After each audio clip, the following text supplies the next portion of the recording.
الحمد لله نحمده ونستعينه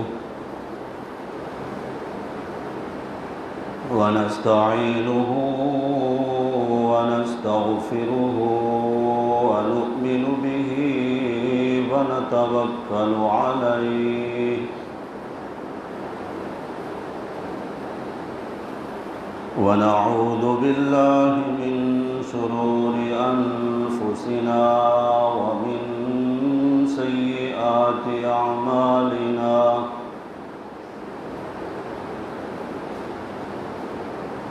من يهده الله فلا مضل له ومن يضلله فلا هادي له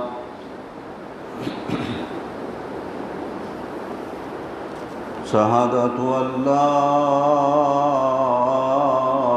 إله إلا الله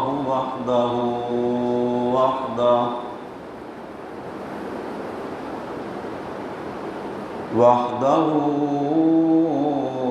لا شريك له وأشهد أن محمدًا عبده ورسوله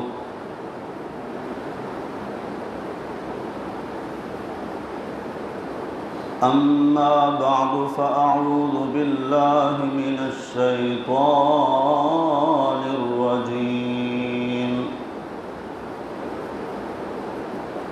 بسم الله الرحمن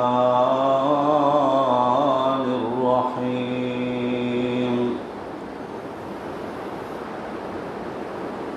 وقضى ربك ألا تعبدوا إلا إياه وبالوالدين إحسانا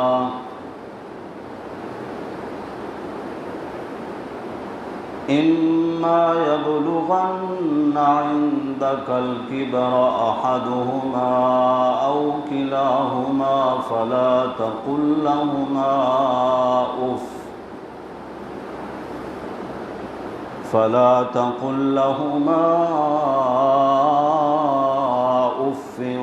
ولا تنهرهما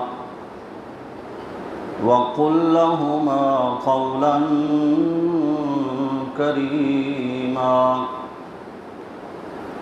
واخفض لهما جناح الذل من الرحمة وقل رب ارحمهما كما ربياني صغيرا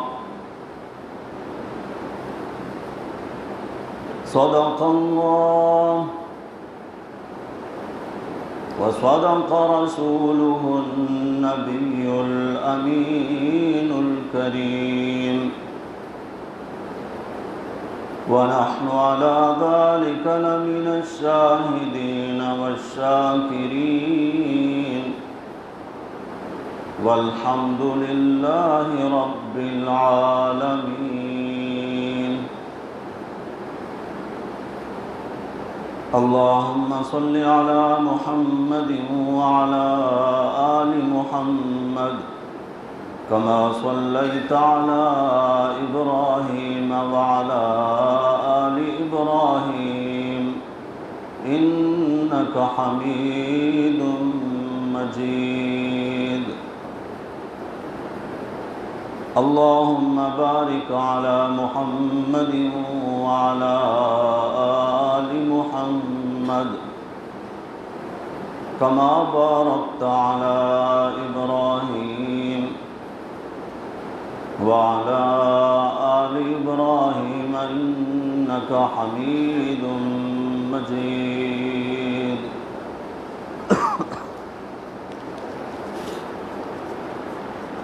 بزرگان محترم، برادران عزیز،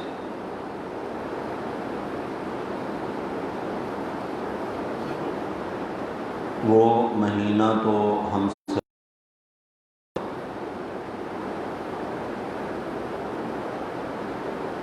جس میں اللہ رب العزت نے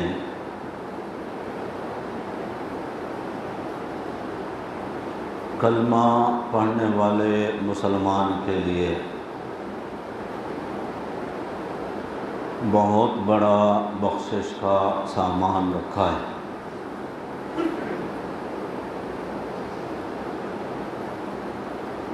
رمضان کے مہینے کے روزے اللہ نے جو ہم پر فرض کیے،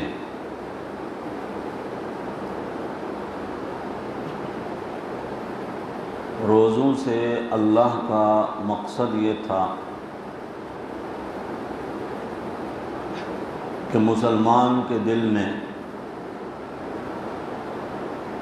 تقوی پیدا ہو، اللہ کا خوف آئے، ڈر آئے،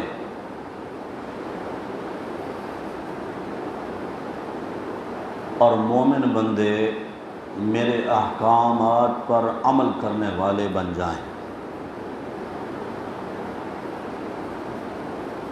روزوں کی فرضیت کا مقصد اللہ نے یہی بیان فرمایا۔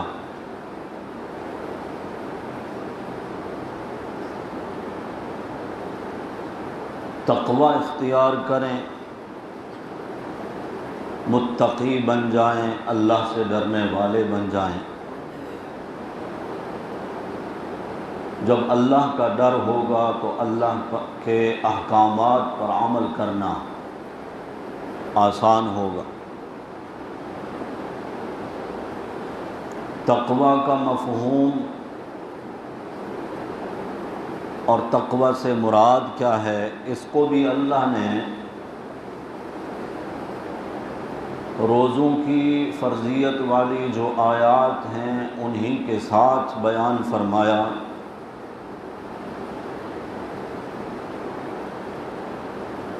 تقوی نمازیں پڑھنے کا نام نہیں ہے،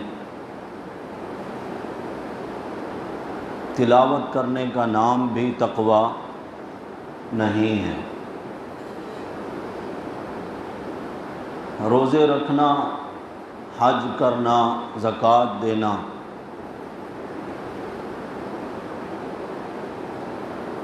چہرے پر سنت رسول داڑھی کا سجا لینا، اس کو بھی تقوی نہیں کہتے۔ ظاہری شکل و صورت بنا لینا، سر پہ عمامہ اور پگڑی باندھ لینا، جبہ پہن لینا، یہ بھی تقوی نہیں ہے۔ ہر سال حج کرنا، سال میں 2 بار عمرے کے لیے چلے جانا، اس کو تقوی نہیں کہتے۔ تقوی کا نتیجہ جو اللہ رب العزت نے ان آیات میں بیان فرمایا ہے، تقوی کا نتیجہ یہ ہے کہ بندہ حرام کھانے سے بچ جائے۔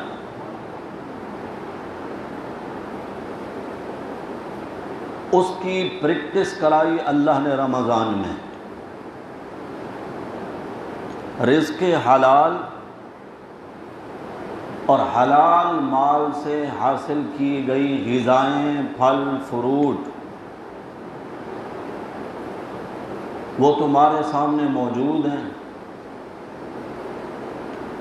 روزے کی حالت میں چند گھنٹوں کے لیے اللہ نے وہ حلال مال بھی کھانے سے منع فرما دیا۔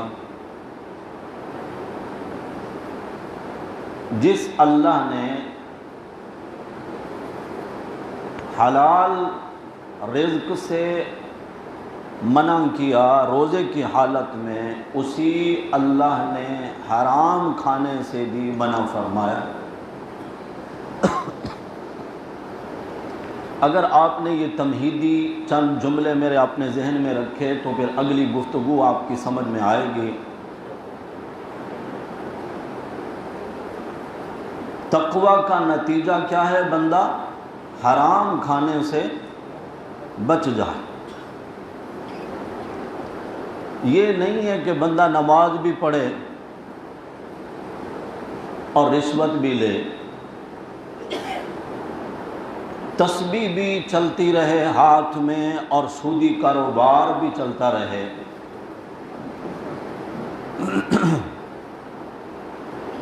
ہمارے ہاں بڑا عجیب ماحول ہوتا ہے، 3 لاکھ کی بندہ قربانیاں بھی کرے اور ذخیرہ اندوزی بھی کرے۔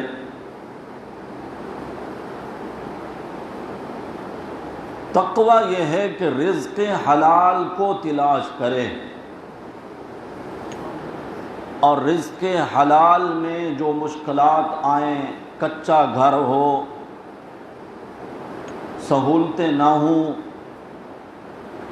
وہ تو ایک بندہ مومن برداشت کر لے، مگر حرام کے قریب نہ جائے۔ اللہ نے روزے اس لیے فرض کیے ہیں لعلکم تتقون، تاکہ تم متقی بن جاؤ۔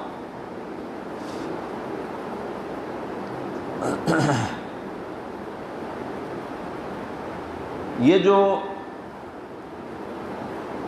حرام کمانا ہے، اصل میں یہ دوسروں کا حق غصب کرنا ہے۔ دوسروں کے حقوق پر جب بندہ ڈاکہ ڈالتا ہے، رشوت لینا، سود کھانا، کسی کی جائیداد، پلاٹ، مکان، دکان پر قبضہ کر لینا، یا کسی بندے سے قرض لے کر پی جانا، واپس نہ کرنا، یہ سارے حقوق العباد ہیں۔ اس کو کیا کہتے ہیں؟ بندوں کا حق۔ حقوق العباد، بندوں کا حق۔ بندوں کا حق غصب کرنا اللہ ان چیزوں سے منع فرماتے ہیں۔ لا تأکلوا اموالکم بینکم بالباطل، ایک دوسرے کا مال ناجائز ذرائع سے نہ کھاؤ۔ اور ایک مومن کو پتہ ہونا چاہیے کہ جائز صورتیں کون سی ہیں اور ناجائز صورتیں کون سی ہیں۔ یاد رکھیے، اللہ تعالیٰ اپنا حق معاف کر دیتے ہیں، بندوں کا حق اللہ معاف نہیں کرتے۔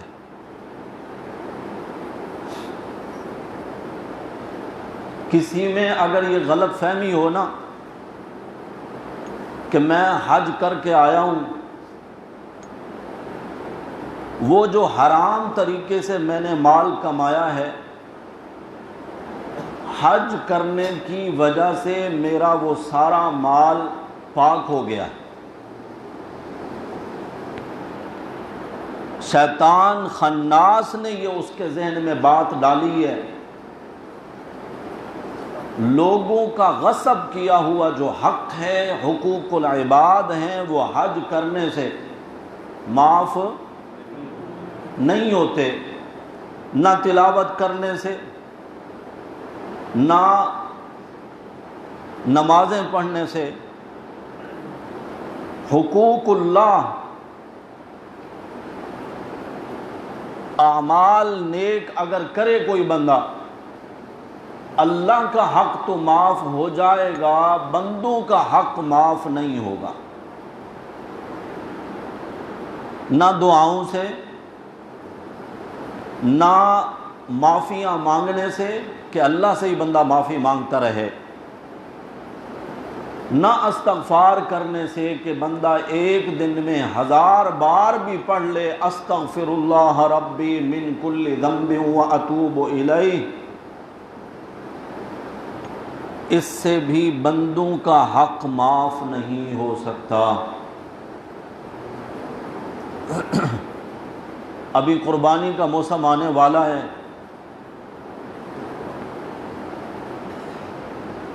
آپ دیکھیں گے اپنے محلوں میں ارد گرد 3 لاکھ کی گائے، 5 لاکھ کی گائے، اور بکرے اس کے علاوہ ہوں گے۔ ایک گھر میں 7 جانوروں کی قربانیاں، لیکن یہ قربانی کرنے والا جب زکوٰۃ دینے کی باری آتی ہے تو اس وقت نہ حساب لگاتا ہے نہ پورے طریقے سے زکوٰۃ ادا کرتا ہے، اور قربانی کرنی ہے لاکھوں میں۔ غصب کیا ہوا حق کسی کا جو مارا ہے، نہیں دیا اس کا حق۔ بڑی بڑی قربانیاں کرنے والے وراثت میں اپنی بہن کو حصہ نہیں دیتے،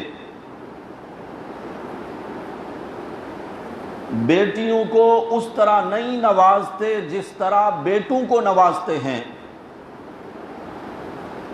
بیٹوں کے مستقبل کی فکر ہوتی ہے، برابری کی بنیاد پر اپنی بیٹی کو حق دینے کے لیے تیار نہیں،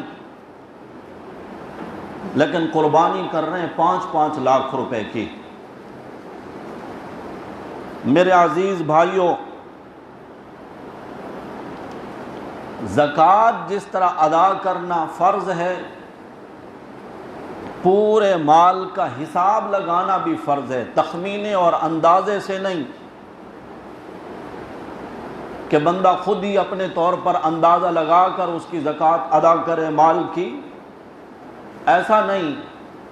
اور یہ بھی مسئلہ سن لیں، اگر کوئی ارب پتی بندہ ہے، اربوں میں اس کا مال ہے، وہ بھی اگر کسی گائے کے 7ویں حصے میں شامل ہو کر 10,000 12,000 15,000 کی قربانی میں حصہ لے کر قربانی کرتا ہے، اللہ قیامت کے دن اس سے نہیں پوچھیں گے کہ 3 لاکھ کی قربانی تو نے کیوں نہیں کی۔ 10,000 کی قربانی کا حصہ ڈالنے سے بھی اس کے ذمہ سے واجب قربانی ادا ہو گئی۔ اللہ نہیں پوچھیں گے کہ 3 لاکھ کی اور 5 لاکھ کی قربانی کیوں نہیں کی، لیکن اگر کسی بندے کا حق میرے ذمہ ہے، اللہ مجھ سے پوچھیں گے کہ اس کا حق کیوں نہیں ادا کیا۔ رمضان کے روزے اللہ نے اس لیے فرض کیے لعلکم تتقون، تاکہ تم متقی بنو، ڈرنے والے بنو، خوف کرنے والے بنو، اور پھر اللہ کے احکامات پر عمل کرنے والے بنو۔ یہاں آپ ذرا توجہ کریں، آپ کے ذہن میں کیا ہے؟ آپ کیا سمجھتے ہیں جو لوگ زکوٰۃ تو صحیح طرح دیتے نہیں، وراثت میں بھی بہنوں کو بیٹیوں کو حصہ دینے کے لیے تیار نہیں، قربانیاں 5-5 لاکھ کی کرتے ہیں، اس کی وجہ کیا ہے؟ ریاکاری، دکھلاوا، نمود و نمائش، اور اس میں بھی پھر ایک دوسرے سے آگے بڑھنے کی کوشش کہ خالہ زاد، ماموں زاد، چچا زاد یا کسی قریبی رشتہ دار نے 2 لاکھ کی گائے لی ہے تو ہم نے 2.5 کی لینی ہے۔ یہ صرف اس وجہ سے کہ نمود و نمائش ہو، واہ واہ ہو، لوگوں میں چرچا ہو، اور اب تو خیر سے سوشل میڈیا کا دور ہے، اس کے ساتھ تصویریں بنائیں، فیس بک پہ ڈال دیں، لوگوں کے کمنٹ میں اپنے لیے شاباشیں اور واہ واہ اور ماشاء اللہ کے جملے پڑھ کر خوش ہو گئے۔ یاد رکھیے میرے بھائیوں، اگر کسی کا حق ہمارے ذمہ ہے، اللہ اپنا حق معاف کر دیں گے، بندوں کا حق اللہ معاف نہیں کرتے۔ اور متقی آدمی کسی کا حق غصب نہیں کر سکتا۔ اگر ہو گیا ہے، یہ باتیں تھوڑی خشک تو لگیں گی، ہو سکتا ہے کہ یہ کیسے 1000 بار بھی استغفار کریں اور یہ سارے نیک اعمال کریں، روزے رکھیں، حج کریں، زکوٰۃ کریں، زکوٰۃ دیں، عمرے ادا کریں، تو یہ جملے ذہن میں بٹھا لیں، نیک اعمال سے اللہ راضی ہو جائیں گے، اللہ کا حق ادا ہو جائے گا، اللہ اپنا حق معاف کر دیں گے۔ بندوں کا حق نیک اعمال کرنے سے بھی معاف نہیں ہوگا۔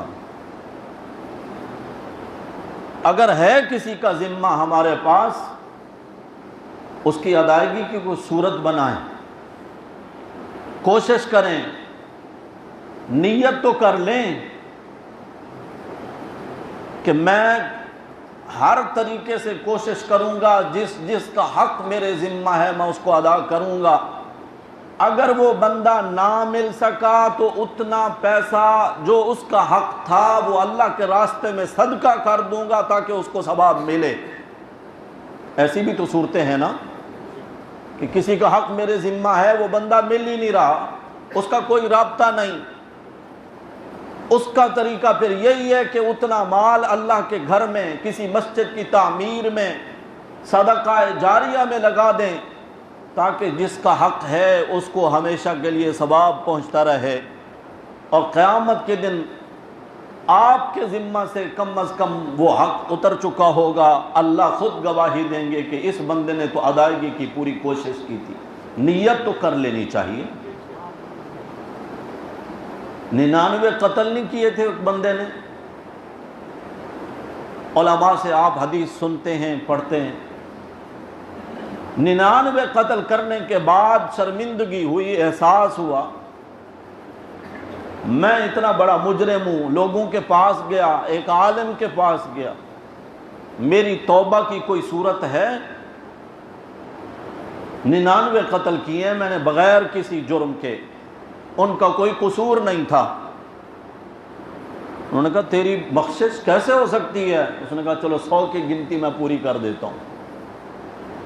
اس کو بھی قتل کر دیا، 100 پورے ہو گئے۔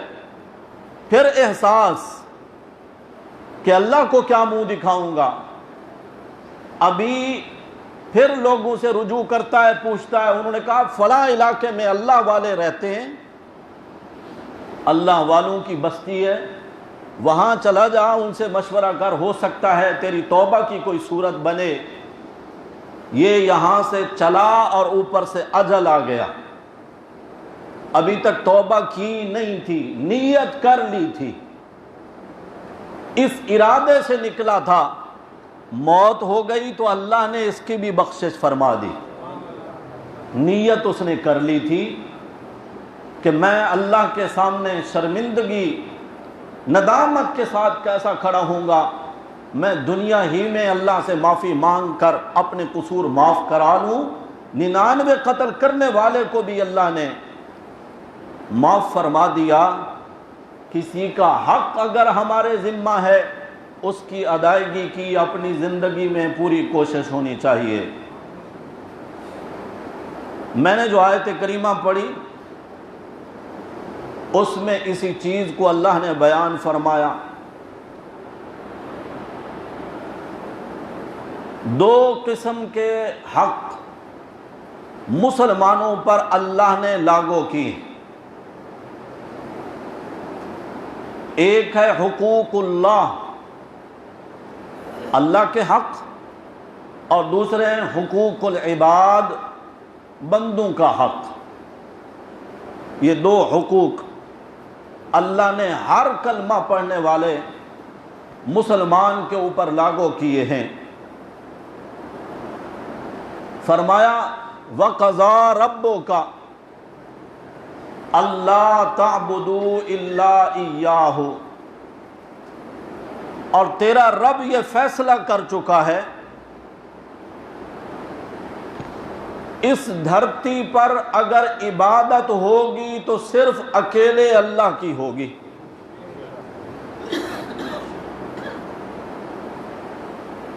اللہ کے جو حقوق ہیں ان میں سب سے پہلا حق اللہ کا یہ ہے کہ عبادت ہوگی تو صرف اکیلے اللہ کی عبادت ہوگی۔ وَقَضَىٰ رَبُّكَ اللہ تعبدوا الا ایاہ، عبادت ہوگی صرف اللہ کی، یہ تیرے رب کا فیصلہ ہے۔ حکم اور چیز ہے، ترغیب دینا اور چیز ہے، فیصلہ سنا دینا یہ تو آخری اور حتمی بات ہوتی ہے نا، کہ اس میں پھر اور کوئی گنجائش نہیں، اب تو فیصلہ آ گیا۔ تو اللہ کی طرف سے فیصلہ یہی آیا ہے کہ پوری کائنات میں عبادت کے لائق صرف اللہ کی ذات ہے، عبادت ہوگی تو صرف اللہ اکیلے کی ہوگی۔ پڑھے لکھے مسلمان بھی عبادت کا مفہوم تک نہیں جانتے، وہ یہ سمجھتے ہیں نماز پڑھنا عبادت ہے،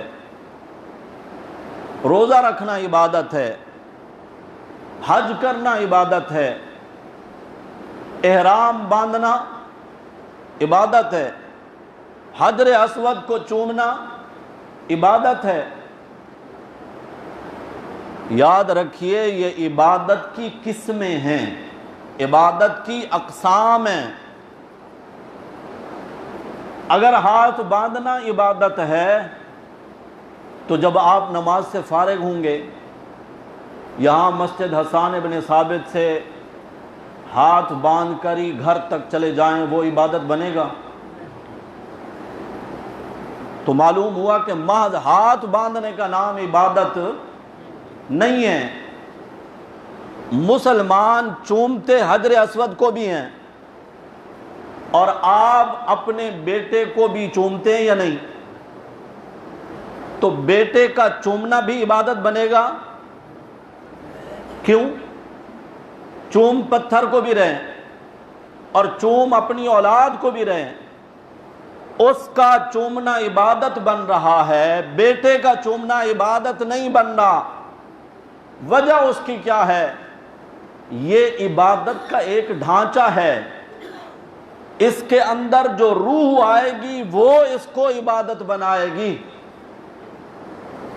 اور وہ روح، وہ نظریہ یہ ہے کہ میں جس ذات کی تعظیم کر رہا ہوں، جس کے لیے میں نے احرام کی چادریں باندھی، میں گھر سے چلا ہوں، میں مکہ پہنچا ہوں، میں اس کے گھر کے ارد گرد چکر لگا رہا ہوں، میں اس کو نہیں دیکھ رہا اور وہ مجھے دیکھ رہا ہے۔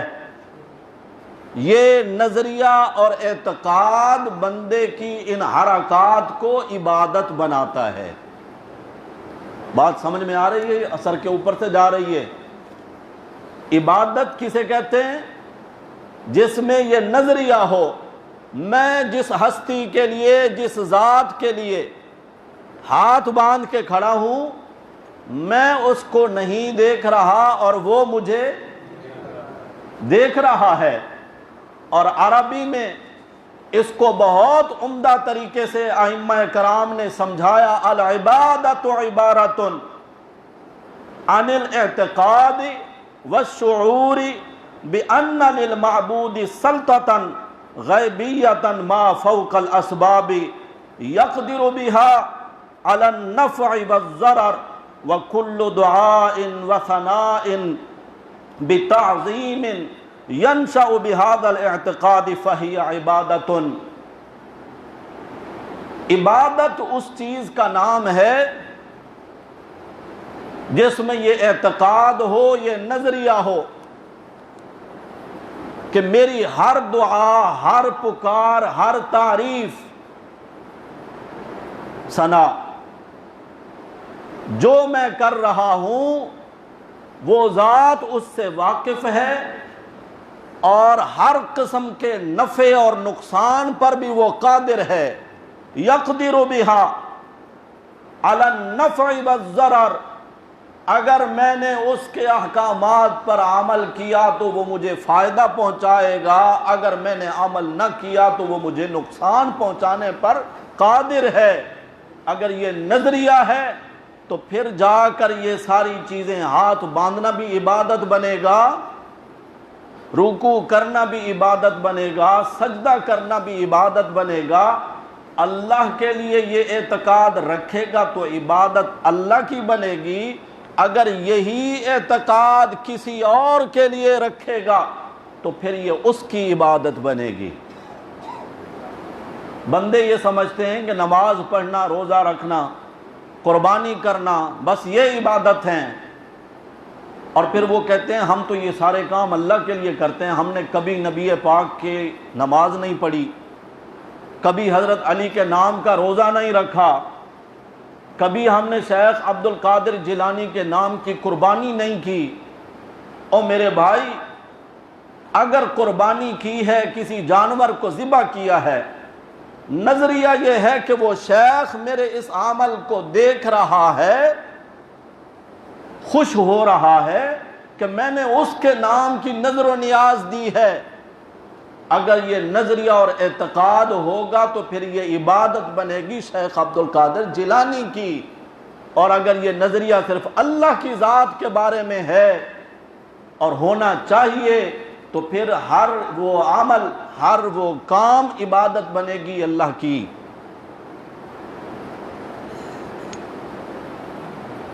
نظریہ وہ بناتا ہے عمل کو عبادت، اعتقاد، عقیدہ ذہن کا وہ بناتا ہے عمل کو عبادت، اور اللہ کا یہ فیصلہ ہے۔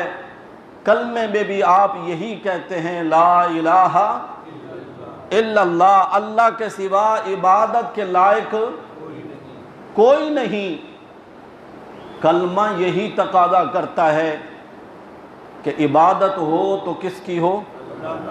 اللہ کی عبادت ہو، اور رب نے بھی یہی فیصلہ سنایا ہے کہ اللہ تعبدوا الا ایاہ وقضى ربک، تیرا رب یہ فیصلہ کر چکا ہے اللہ تعبدوا الا ایاہ، کہ عبادت ہوگی تو صرف اکیلے اللہ کی ہوگی، اللہ کے ساتھ کسی اور کے عبادت نہیں ہوگی۔ تو خلاصہ یہ نکلا کہ مسلمان پر دو قسم کے حقوق ہیں، ایک ہے اللہ کا حق، دوسرا ہے بندوں کا حق۔ اللہ کے جتنے بھی حقوق ہیں ان میں سب سے پہلا حق یہ ہے کہ عبادت اللہ کی ہو، اور عبادت کی جو اقسام ہیں وہ تین قسم سے باہر نہیں، میں اس کی تفصیل میں نہیں جاؤں گا، مختصر عبادت تین قسم کی ہے، یا ہم زبان سے عبادت کرتے ہیں، یا جسمانی طور پر عبادت کرتے ہیں، یا مالی طور پر ہم عبادت کرتے ہیں۔ اسی کو التحیات میں ہم اللہ کے ساتھ عہد کرتے ہوئے کہتے ہیں، التحیات للہ والصلوات والطیبات، اور قربانی کرتے ہوئے بھی ہم وہ الفاظ پڑھتے ہیں قرآن پاک کے، ان صلاتی ونسکی ومحیای ومماتی للہ رب العالمین لا شریک لہ وبذالک امرت وانا اول المسلمین۔ میری زبانی عبادت اللہ کے لیے، التحیات للہ، والصلوات، میری جسمانی عبادت بھی اللہ کے لیے، والطیبات، اور میری مالی عبادت بھی۔ مختصر الفاظ میں سمیٹیں گے، میری پکار بھی اللہ کے لیے، پکار کون سی عبادت ہے؟ زبانی عبادت، پکارنا، مدد کے لیے بلانا، میری پکار بھی اللہ کے لیے، سجدہ بھی اللہ کے لیے، قربانی، نظر و نیاز بھی اللہ کے لیے۔ نظر و نیاز میں مالی عبادت، سجدے میں جسمانی عبادت، پکار میں قولی اور زبانی عبادت، ہر قسم کی عبادت اللہ کے لیے، اللہ کے سوا عبادت کے لائق۔ یہی ہے نا معنی لا الہ الا اللہ کا، کہ اللہ کے سوا عبادت کے لائق کوئی نہیں۔ تو اللہ کے حقوق میں پہلا حق یہ، اسی کے ساتھ جوڑ کے اسی آیت کے حصے میں اللہ نے حکم دیا وَبِالْوَالِدَيْنِ إِحْسَانًا۔ اب آگے بندوں کے حقوق، یہ سورہ بنی اسرائیل ہے، 15ویں پارے کا تیسرا رکوع جہاں سے شروع ہوتا ہے، تیسرے اور چوتھے رکوع میں اللہ نے یہ حقوق بیان فرمائے۔ پہلا اپنا حق اللہ نے بیان فرمایا، بندوں کے حقوق، بہن بھائیوں کے حقوق، بیوی کے حقوق، اولاد کے حقوق، پڑوسیوں کے حقوق، حتیٰ کہ بس میں تھوڑی دیر کے لیے میرے ساتھ سفر کرنے والے کے حقوق، نماز میں صف میں میرے برابر کھڑے ہونے والے کے حقوق، یہ سب اللہ نے بیان فرمائے، لیکن وہ سب بعد میں۔ اپنے حقوق میں پہلا حق کہ عبادت میری ہو، بندوں کے جہاں حقوق کی بات آئے تو سب سے پہلے اللہ نے یہ حکم دیا ہے ماں باپ کے ساتھ اچھا سلوک کرنا، بالکل جوڑ کے۔ اور ایک اور مقام پر بھی اللہ فرماتے ہیں اذ اخذ اللہ میثاق بنی اسرائیل لا تعبدون الا اللہ وبالوالدین احسانا، ہم نے بنی اسرائیل سے عہد لیا، وعدہ لیا، میثاق لیا کہ اللہ کے ساتھ کسی کی عبادت نہیں کرنی اور والدین کے ساتھ حسن سلوک کرنا ہے۔ اللہ نے موقع دیا تو آگے چل کر انشاءاللہ میں اسی موضوع کو آگے بڑھاؤں گا، بتاؤں گا کہ اللہ نے اپنے حق کے ساتھ جوڑ کر ماں باپ کا حق کیوں بیان کیا۔ ماں کا بھی حق ہے اور والد کا بھی حق ہے، ان دونوں میں بھی پھر اللہ نے حق مقدم رکھا ہے تو ماں کا حق رکھا۔ صحابی آتے ہیں یا رسول اللہ صلی اللہ علیہ وسلم، میں یہ حدیث سناتا ہوں آپ بھائیوں کو، مسجد انتظامیہ نے آپ سے درخواست کی ہے، مسجد کے معاملات میں آپ دیکھ رہے ہیں الحمدللہ ابھی تو کاروبار بھی کھل گئے ہیں، آپ بھی اپنی جیبوں کا تھوڑا سا دہانہ مسجد کے لیے کھول دیں۔ مسجد کے معاملات میں پچھلے 3 مہینے سے، کیونکہ یہ تو تقریباً ہر نمازی جانتا ہے کہ مسجد کے جو ضروریات ہیں وہ آپ لوگوں کے تعاون سے ہی ہوتے ہیں۔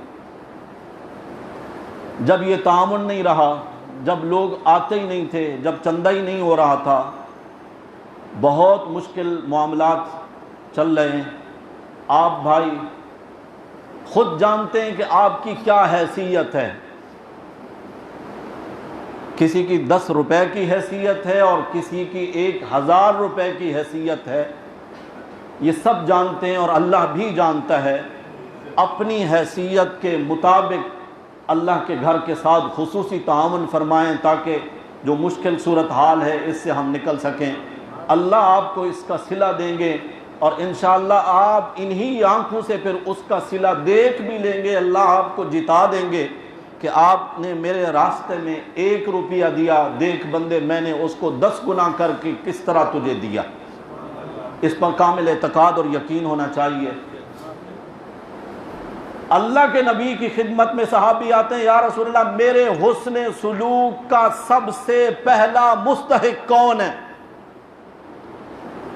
میرے نبی نے فرمایا امو کا، تیری ماں۔ وہ کہتا ہے ثم من، اس کے بعد حضور نے فرمایا ثم امو کا۔ وہ کہتا ہے یا رسول اللہ اس کے بعد، حضور کہتے ہیں ثم امو کا۔ وہ کہتا ہے یا رسول اللہ ثم من، اس کے بعد کس کا حق ہے مجھ پر کہ میں اس کے ساتھ اچھا سلوک کروں؟ 4تھی دفعہ میرے نبی نے فرمایا ثم ابو کا، ماں کے حق کو مقدم رکھا۔ اس نے پوچھا میرے حسن سلوک کا سب سے زیادہ مستحق کون ہے؟ حضور نے فرمایا تمہاری ماں۔ اس نے کہا یا رسول اللہ اس کے بعد؟ حضور نے فرمایا تمہاری ماں۔ اس نے کہا یا رسول اللہ اس کے بعد؟ حضور نے فرمایا تمہاری ماں۔ اس نے کہا اس کے بعد؟ حضور نے فرمایا تیرا باپ۔ 3 دفعہ ماں کا حق بیان فرمایا، 4تھی دفعہ باپ کا حق بیان فرمایا۔ مطلب یہ نہیں ہے کہ باپ کا کوئی حق نہیں۔ ماں اگر جنت ہے تو باپ اس جنت کا دروازہ ہے۔ باپ کے ساتھ بھی حسن سلوک، مگر درجہ بڑھا دیا۔ جس طرح حقوق اللہ کے بہت سارے ہیں، ان میں پہلا حق یہ کہ عبادت اللہ کی ہو۔ انسانوں کے حقوق تھے تو ان میں سب سے پہلا حق والدین کا، اور والدین میں بھی سب سے بڑھا دیا حق کس کا؟ ماں کا حق۔ اور ایک اور حدیث پاک سنیں، اللہ ہم سب کو عمل کی توفیق دے، ٹائم بھی پورا ہو گیا۔ حضور کے پاس صحابی آتے ہیں، یا رسول اللہ بڑا گناہ ہو گیا مجھ سے، مجھے اس گناہ کی معافی کی کوئی صورت نظر نہیں آ رہی، یا رسول اللہ میں کیا کروں؟ حضور نے فرمایا تیری ماں زندہ ہے؟ اس نے کہا نہیں یا رسول اللہ میری ماں تو زندہ نہیں ہے۔ حضور نے فرمایا تیری خالہ زندہ ہے؟ جی یا رسول اللہ خالہ ہے۔ فرمایا جا ماں سمجھ کے اپنی خالہ کی خدمت کر، اللہ تیرا وہ بڑا گناہ بھی معاف فرما دے گا۔ جن کی ماں تو رہی نہیں ہے وہ تو اس ثواب سے محروم ہیں، جن کی ماں ہے وہ تو یہ فائدہ حاصل کر سکتے ہیں نا اس پیکج سے کہ بڑے سے بڑا گناہ جسے صحابی رسول یہ کہہ رہا ہے یا رسول اللہ اس کی توبہ کی معافی کی کوئی صورت نہیں مل رہی، حضور نے سب سے پہلے کس کا نام لیا؟ والدہ کا، ماں کا۔ فرمایا ماں، اگر ماں نہیں ہے تو پھر ہماری جو سرائکی اور پنجابی زبان ہے نا اس میں خالہ کو کیا کہتے ہیں؟ ماں سی۔ اصل میں یہ جملہ کیا ہے؟ ماں سی، ماں سی، ماں جیسی۔ ماں نہ ہوتی تو پھر خالہ کہاں سے آتی؟ ماں آئی تو خالہ آئی۔ ماں سی، میرے نبی صلی اللہ علیہ وسلم نے بتا دیا ماں ہے اس کی خدمت کر، اللہ اس کی برکت سے تیرے گناہ معاف کر دیں گے۔ اگر وہ نہیں ہے تو پھر خالہ کی خدمت کر، اللہ اس کی برکت سے بھی تیرے گناہ معاف کر دیں گے۔ زندگی باقی تو انشاءاللہ اس موضوع کو آگے بڑھائیں گے۔ اللہ ہم سب کو اپنا حق بھی ادا کرنے کی توفیق نصیب فرمائے، اور حقوق العباد بھی میرے اور آپ کے ذمہ اگر ہیں، اللہ ان کی ادائیگی کی بھی کوئی صورت بنا دے، اور ہمارے دل میں یہ جذبہ پیدا ہو کہ میں جب اللہ کے سامنے جاؤں اللہ کرے کہ میرے ذمہ کسی کا حق نہ ہو۔ اللہ عمل کی توفیق نصیب فرمائے۔ آخر دعوانا الحمدللہ رب العالمین۔